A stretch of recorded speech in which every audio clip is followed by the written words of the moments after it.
Salut à tous, on se retrouve pour l'épisode 2163 du Zap Image. On commence aujourd'hui en ce mardi 14 février avec des anniversaires en ce jour de Saint-Valentin. Donc tout d'abord c'est le défenseur français et champion du monde Lucas Hernandez, il fête aujourd'hui ses 27 ans. Ce joueur qui s'est blessé, souvenez-vous, lors du premier match de Coupe du Monde de l'équipe de France.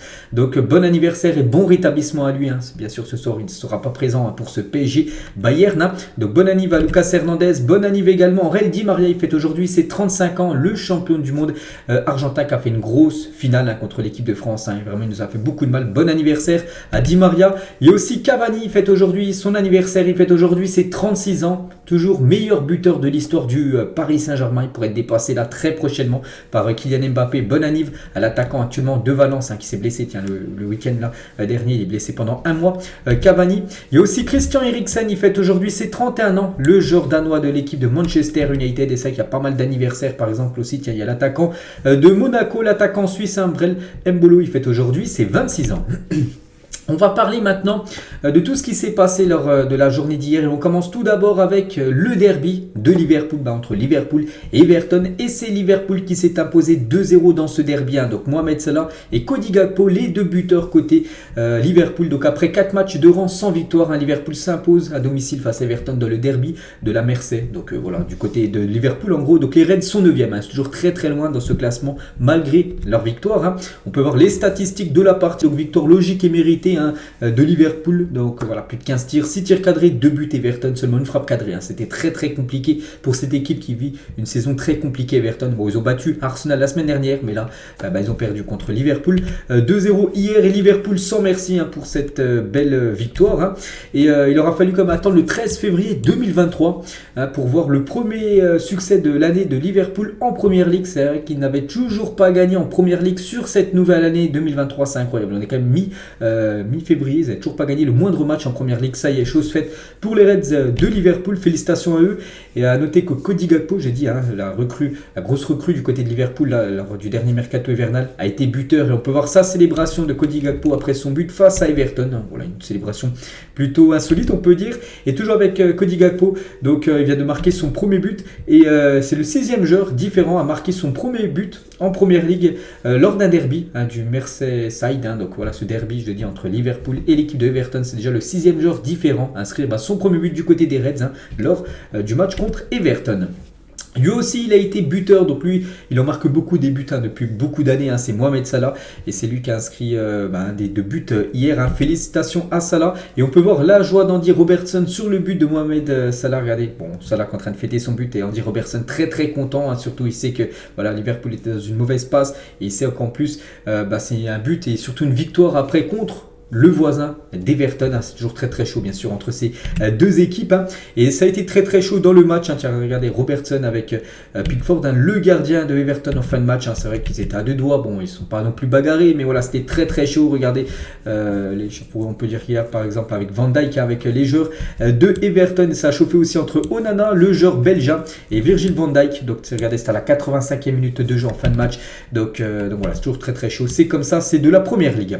Et on finit les gars avec Liverpool, et on va parler de cette jeune pépite, Stéphane Bajcetic. Donc il a 18 ans et 114 jours, et l'Espagnol est le 3e plus jeune joueur à débuter un derby du Merseyside pour Liverpool dans le championnat anglais. Donc il y a eu seulement Sterling et Michael Owen qui ont été plus jeunes que lui, avoir été directement titulaires lors d'un derby entre Liverpool et Everton. Voilà, ce joueur espagnol Bajcetic a 18 ans et 114 jours, il était titulaire hier lors de cette rencontre.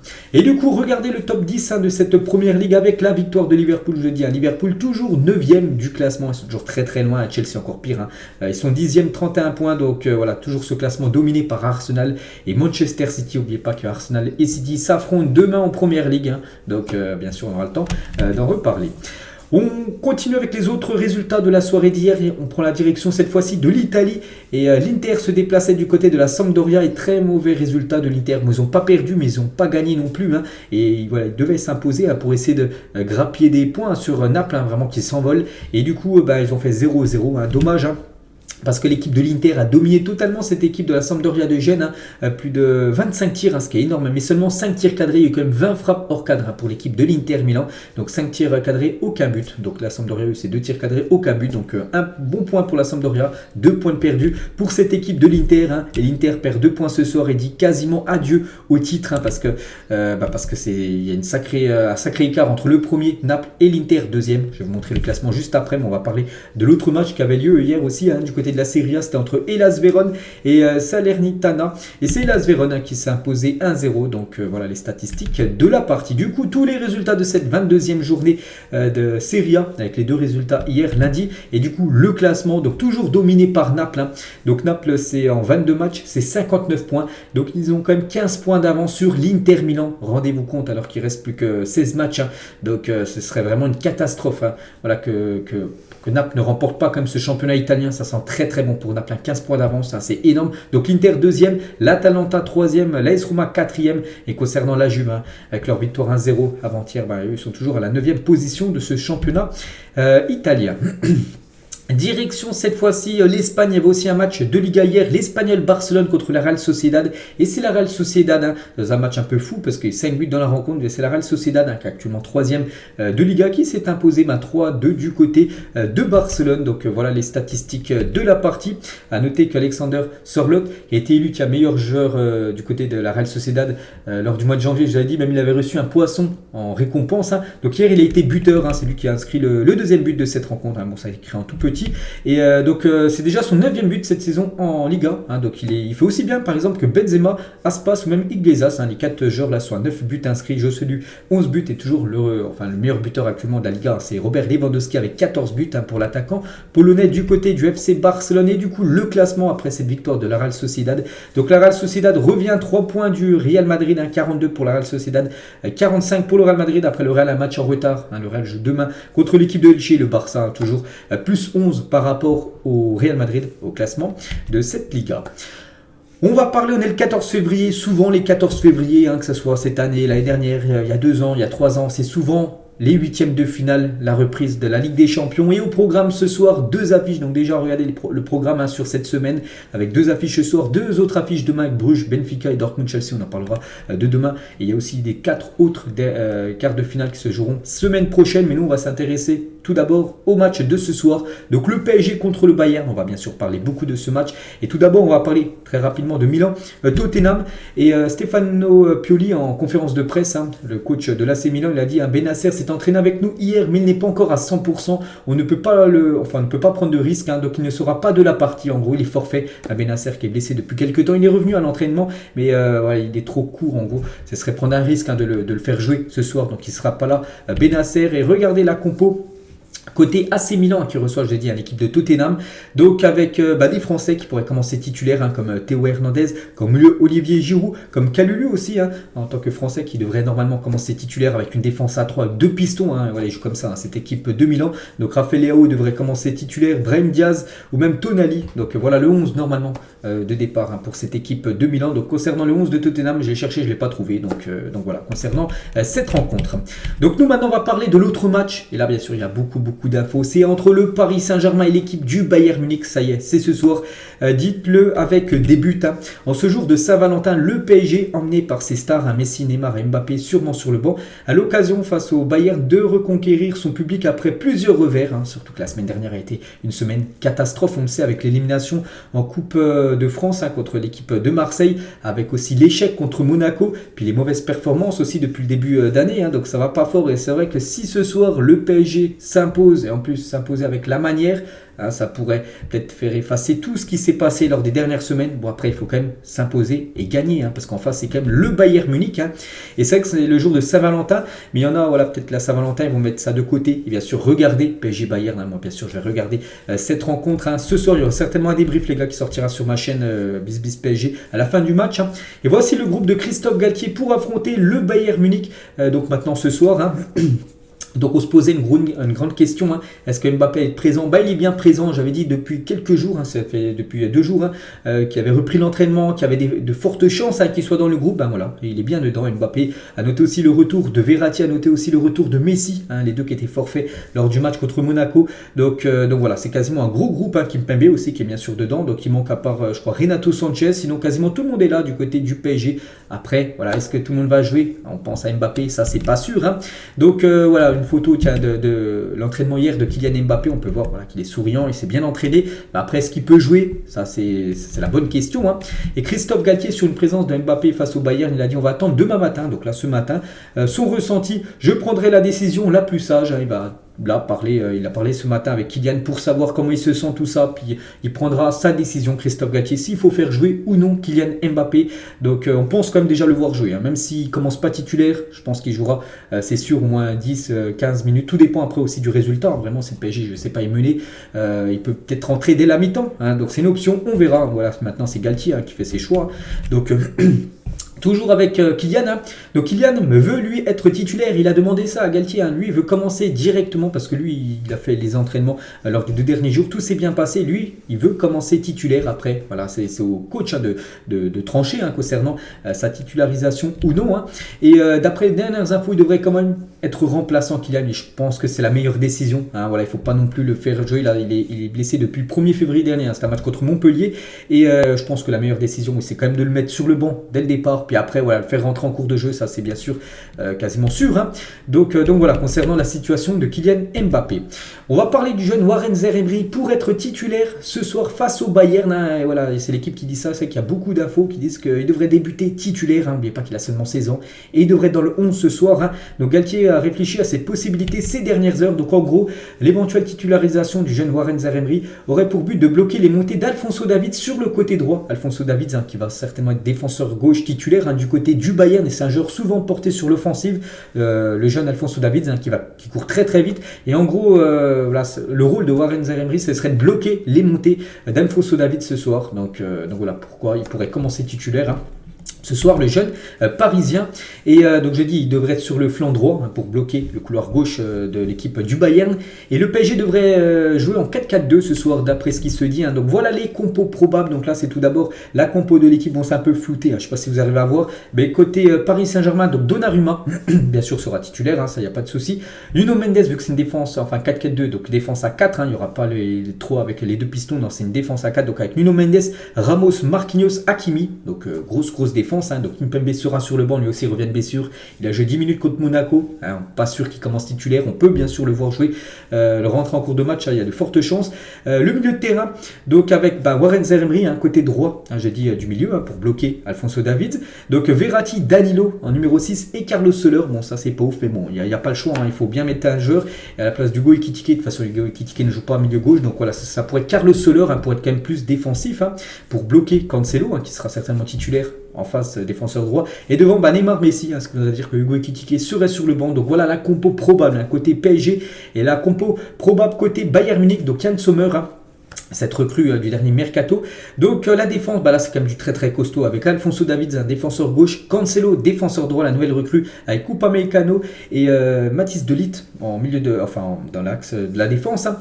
Kimmich, Musiala en numéro 6 avec Leroy Sané, Kingsley Coman, Thomas Müller et Choupo-Moting en attaque. Le retour de Choupo-Moting du côté du parc, hein, c'est la grosse équipe, hein, du Bayern. Il manque peut-être Sadio Mané, bon il manque quand même aussi Lucas Hernandez, j'ai dit qu'il est blessé, mais Manuel Neuer, mais même sans ses absents, hein, voilà, c'est quand même une énorme team bien sûr, hein, du côté du Bayern. Donc là c'est la compo de l'équipe, hein, la compo du journal Le Parisien, c'est quasiment pareil. Donc juste côté Bayern, ils ont mis Pavard qui pourrait commencer titulaire, bon ça c'est pas sûr, hein.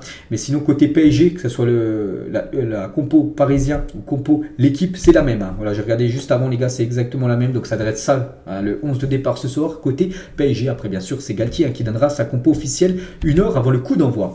Et Galtier, hein, il a dit, il est en conférence de presse hier avec Neymar, hein. Donc c'est du 50-50, il a dit le Bayern n'est pas favori, c'est du 50-50. À l'issue du match, il n'y aura pas de qualifié. Bien sûr, vu qu'il y a un match retour, c'est, vous le savez, c'est la Ligue des Champions, les matchs élimination directe. Donc Galtier l'a également dit sur le retour de Mbappé, surpris, oui, qu'il est déjà de retour, mais on connaît aussi la capacité de Kylian à récupérer plus rapidement que certains. On va attendre demain matin son ressenti. Je prendrai la décision la plus sage. Donc maintenant, on a hâte de savoir s'il va commencer titulaire ou non.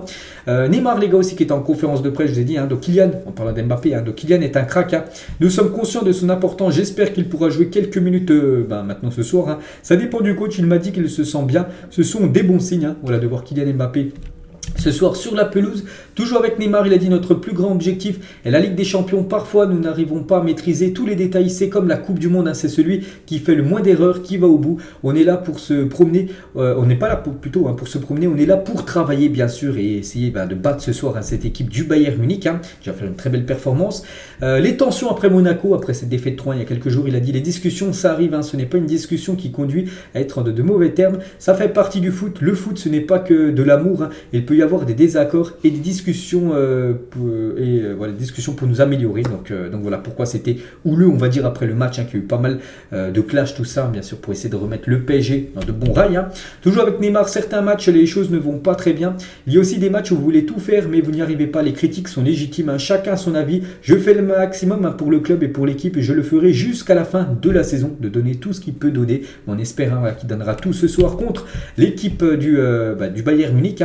Il parle aussi de la Coupe du Monde 2026 avec la Seleção. Il a dit j'ai un très grand rêve de gagner de la Coupe du Monde. Donc ce sera peut-être sa dernière Coupe du Monde qui pourra participer. C'est dans 3 ans maintenant. Et voilà, son rêve bien sûr c'est de remporter un mondial avec la Seleção.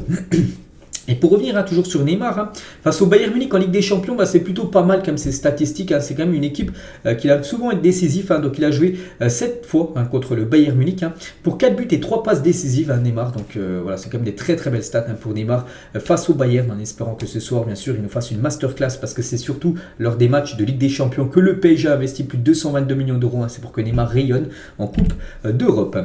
On revient les gars sur Kylian Mbappé. Jérôme Bretagne par rapport à Mbappé, il a dit je pense que Mbappé va commencer ce soir, il a absolument envie de jouer, tout a été fait pour que Kylian soit sur le terrain demain. Donc après voilà, il va jouer, ça c'est quasiment sûr. Après comme j'ai dit, est-ce qu'il sera titulaire ou rentre en cours de jeu, ça bien sûr c'est Galtier qui le sait.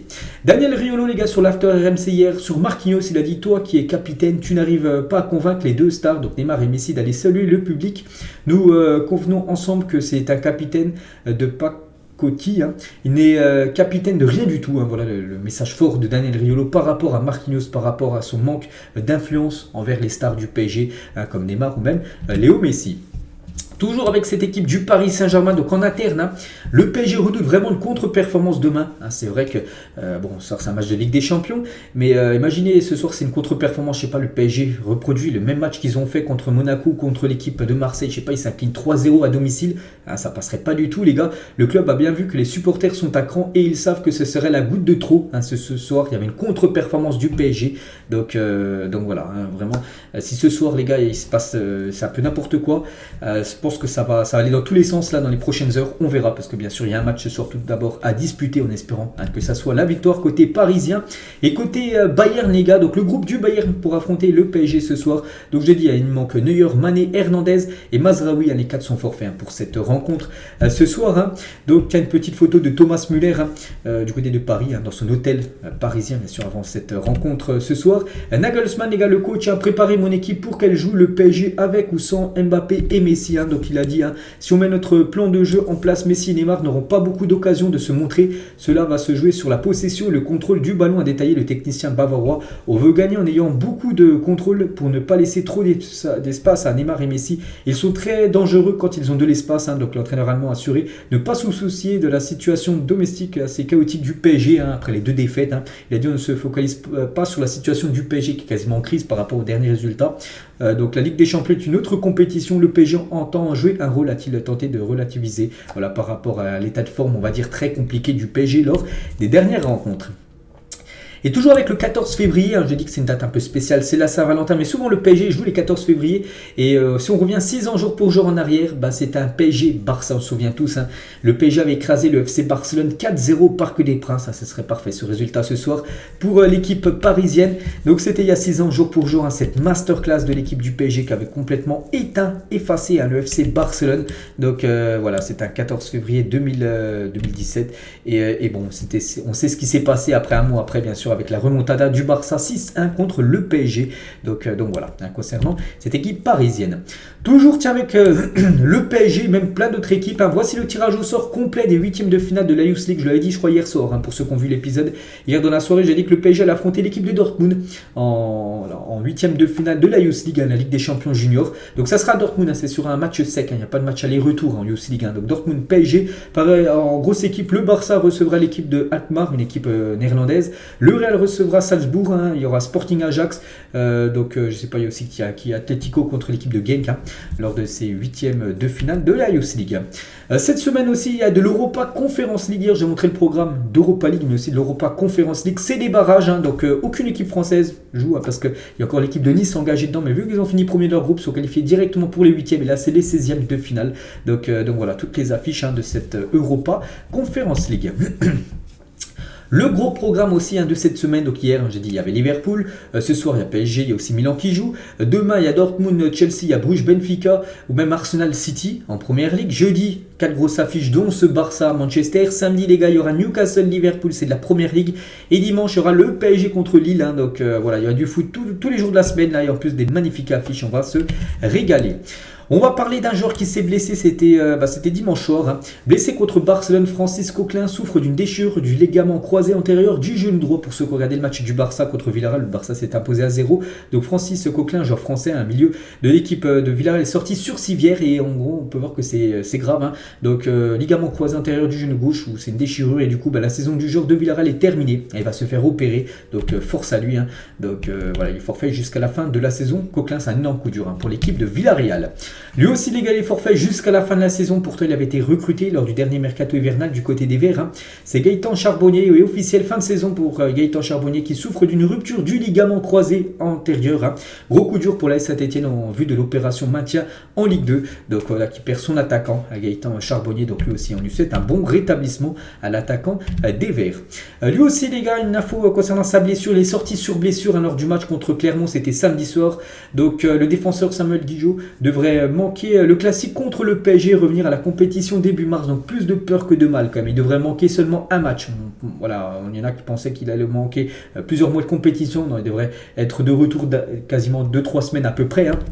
Donc voilà, concernant le défenseur de l'OM, on peut voir qu'il a offert son maillot à Laurent Paganelli, qui est consultant, on va dire, sur la chaîne Canal+.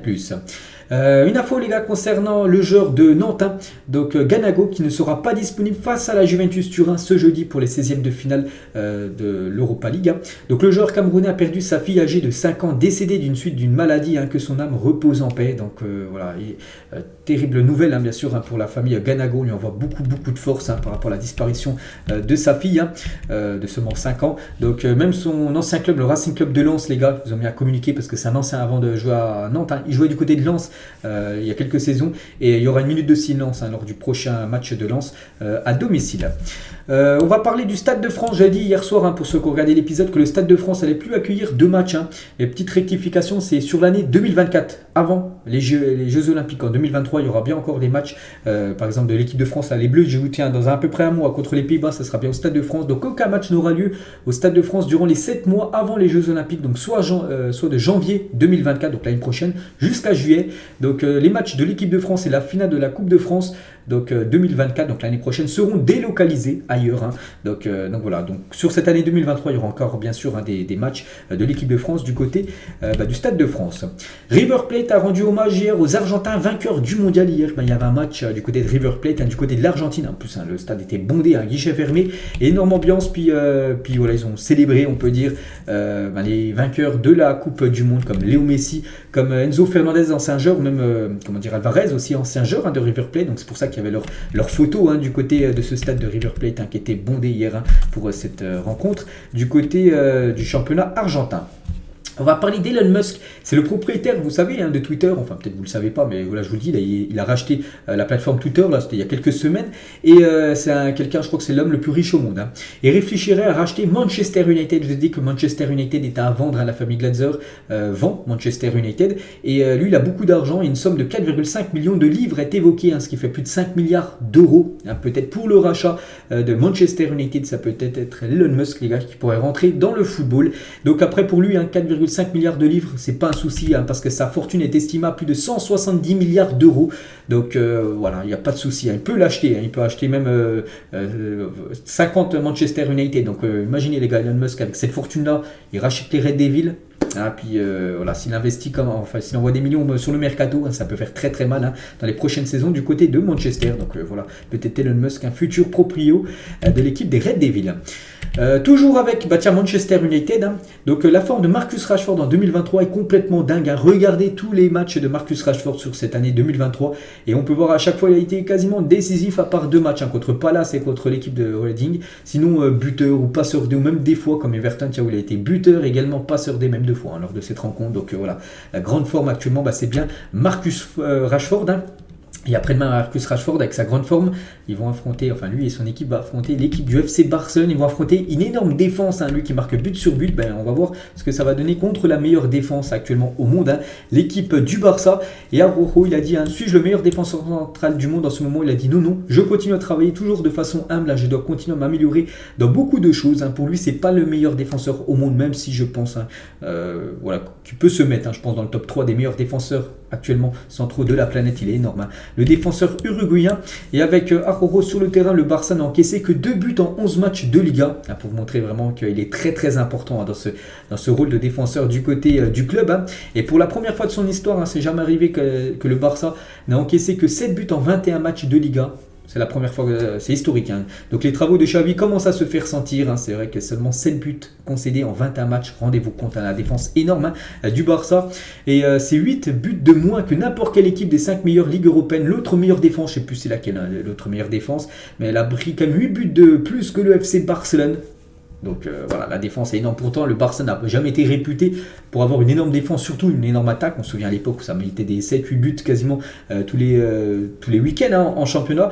Mais la défense, elle prenait souvent des buts. Mais là, vraiment, la défense est énorme. Et c'est vrai que tu as juste à gagner, à mettre un but. Par exemple, la victoire il y a quelques jours contre Villarreal, c'était un but marqué. Mais vu que tu prends pas de but, tu gagnes le match. Et ça suffit, bien sûr, pour le Barça. Donc on va voir maintenant ce que ça va donner contre Manchester United, qui marque beaucoup de buts en plus avec leur attaquant vedette Marcus Rashford. Cette équipe marque beaucoup de buts également, c'est l'équipe de Toulouse, et avec 30 buts marqués en 2023 en championnat. Donc Toulouse possède la meilleure attaque des 5 grands championnats en Europe, incroyable, et se devant tous les autres équipes comme Manchester United ou même l'Atalanta Bergame, qui sont les deuxièmes qui poursuivent en gros Toulouse. Donc avec 28 buts pour Manchester United et l'Atalanta, et Toulouse, ils sont déjà 30 buts marqués sur cette nouvelle année 2023 en championnat, et c'est tout simplement un record pour l'instant en 2023. Cette équipe, elle marque beaucoup de buts et elle gagne, surtout elle perd pas. C'est l'équipe de Reims, c'est la saison du Stade de Reims, est remarquable. Plus longue série d'invincibilité de son histoire en Ligue 1. Ils sont à 15 matchs, je crois que c'est ça, 15 matchs d'affilée sans perdre. Donc si le prochain match ne perd pas, ça sera un record historique du côté de Reims. Donc meilleure défense de Ligue 1 depuis l'arrivée de Will Steele, seulement 7 buts encaissés depuis octobre dernier pour cette équipe de Reims. Et ils ont l'attaquant qui marque le plus de buts, c'est Folarin Balogun, qui est meilleur buteur de Ligue 1 avec 15 buts. Donc voilà, surprenante cette équipe de Reims. On va parler de ce joueur, ce joueur de Tottenham, ce soir qui joue contre l'AC Milan. Nous sommes le 13 février, maintenant le 14, et Richarlison n'a toujours pas marqué en première ligue avec Tottenham, incroyable. Donc ces 2 seuls buts ont été inscrits en Ligue des Champions face à l'Olympique de Marseille. Souvenez-vous, c'était lors du match aller Tottenham-Marseille, où je crois que Tottenham s'est imposé 2-0 grâce à un doublé de Richarlison. Sinon, il n'a rien d'autre marqué. Bon, il a marqué en Coupe du Monde, c'est son magnifique but, en plus qui est parmi les finalistes du prix Puskás, un plus beau but, c'est le but en bicyclette. Il a coûté comme 58 millions d'euros à l'équipe de Tottenham. Il n'a toujours pas marqué en première ligue. Voilà, seulement 2 buts pour lui cette saison en club. C'est une catastrophe. Federico Valverde a inscrit presque 2 fois plus de buts cette saison, 11 que sur toutes les autres saisons depuis son arrivée au Real Madrid, 6. Donc incroyable bien sûr. Federico Valverde qui est déjà 11 buts cette saison, dont un doublé en finale de Coupe du Monde des clubs. C'était samedi soir. Officiel, Frédéric Antonetti est le nouvel entraîneur de Strasbourg. Donc l'ancien coach, le Scornet, je crois, qui était le coach par intérim de cette équipe de Strasbourg. Du coup, il est de sa place. C'est Antonetti, les gars, le nouveau coach du club d'Alsace. Donc en gros, un objectif pour lui, le maintien. Voilà, c'est l'objectif maintien pour Antonetti du côté de cette équipe de Strasbourg. Officiel, tiens, un petit transfert, les gars. Kevin Mbabu est prêté par Fulham au Servette. Il y a une équipe suisse jusqu'à la fin de la saison. Donc il revient au pays, vu qu'il est suisse, ce joueur Mbabu. Enfin, si, il est bien suisse. Et donc voilà, il retourne du côté du pays, du côté de Servette. Donc voilà, c'est un prêt jusqu'à la fin de la saison. Toujours avec les infos transferts, accord verbal entre l'OM et Séville pour le transfert définitif de Pape Gueye à hauteur de 10 millions d'euros. Ce joueur qui est prêté actuellement du côté de Séville par l'OM. Et du coup, il devrait être définitivement un joueur de Séville. Séville devrait débourser 10 millions d'euros pour s'offrir définitivement le joueur sénégalais. Jonathan Klaus est actuellement le co-meilleur passeur de Ligue 1 avec Neymar et Messi. 10 passes D quand même, alors que Messi et Neymar sont des joueurs très offensifs, quasiment attaquants, alors que lui est plus piston, voire des fois défensif. Donc voilà, il est déjà à 10 passes décisives cette saison. Le joueur Jonathan Klaus. Thierry Henry, les gars, sur Alexis Sanchez. Donc quand tu as un mec comme ça qui a pratiquement tout gagné, tu le vois se comporter comme ça, ce sont des exemples que tu es obligé de suivre. C'est pourquoi il est tellement important dans cette équipe de l'OM d'apporter autant son expérience. N'oubliez pas que Igor Tudor avait dit que c'était le premier joueur arrivé à l'entraînement du côté de Marseille, le dernier parti, à une mentalité à la Cristiano Ronaldo. Et voilà, ça se ressent dans ses performances. Il a été élu meilleur joueur de l'OM sur le mois de janvier. Alexis Sanchez, il a encore marqué qu'il y a un doublé lors du match contre Clermont. Donc vraiment tout le monde est content de la recrue Alexis Sanchez du côté de Marseille. Il y a des nouvelles de Cristiano Ronaldo qui va jouer, je ne sais pas quand il joue, CR7, pour une petite photo de son dernier entraînement du côté de Al Nasser. À son prime, les gars, qui est le meilleur d'après Football Love? Ils ont mis ce petit sondage entre Eriksen, qui fête son anniversaire, je l'ai dit aujourd'hui, avec Bruno Fernandes, Bernardo Silva et Gundogan, plus de 10 810 votes. Et la plupart, moi j'ai mis comme Bernardo Silva. Voilà, pour moi, même 66% ont mis comme Bernardo Silva à son prime. Pour moi, c'est celui le plus talentueux parmi ces 4 joueurs. Et on finit, les gars, c'est la dernière photo et on va finir avec les pronostics tout simplement. Donc ce soir, 2 affiches, PSG, Bayern, Milan, Tottenham. N'hésitez pas à mettre votre prono en commentaire sur ces 2 matchs. Donc moi tout d'abord, Milan, Tottenham, je vais partir sur un match nul, je vais dire un partout entre l'équipe italienne et l'équipe anglaise. Et concernant PSG, Bayern, je vais partir sur une victoire du Paris Saint-Germain ce soir, 2-1 contre l'équipe du Bayern Munich. Donc voilà, les gars, ce qu'il y a à dire aujourd'hui. J'espère que ça vous a plu. On se retrouve ce soir après les matchs pour la deuxième partie de l'épisode. Bonne journée à vous et à tout à l'heure.